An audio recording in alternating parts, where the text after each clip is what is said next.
فیصل آباد press club میں جشن عید میلاد النبی صلی اللہ علیہ وآلہ وسلم کے سلسلہ میں محفل میلاد النبی صلی اللہ علیہ وسلم کا اہتمام کیا گیا، جس میں صحافیوں کی بڑی تعداد نے شرکت کی۔ محفل میلاد النبی صلی اللہ علیہ وسلم کی صدارت پریس کلب شہاد علی جنرل سیکرٹری عزادار حسین نے کی۔ محفل میں پریس کلب میں صحافیوں نے سرکار کی آمد میں نذرانہ عقیدت پیش کیا۔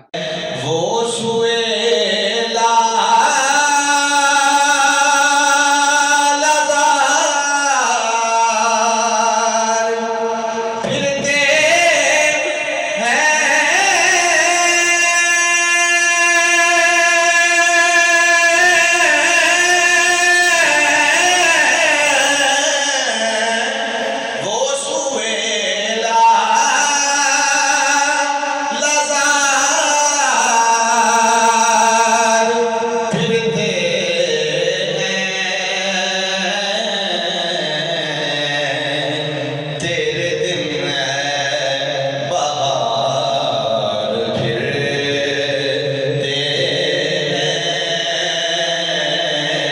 محفل نعت کے بعد فیصل آباد پریس کلب کے کونسل ممبر کے لیے قرآن دازی کے ذریعے عمرہ کا ٹکٹ کے ایک خوش نصیب کے لیے نکالا گیا۔ صدر پریس کلب نے قرآن دازی میں نام نکلنے پر میاں آصف کو پھولوں کی مالا پہنائی۔ صحافیوں کے لیے مزید انعامات بھی دیے گئے۔ آخر میں پریس کلب اور صحافیوں کے لیے خصوصی دعا کی گئی۔ کیمرہ ٹیم کے ساتھ طارق محمود، 1/1 نیوز، فیصل آباد۔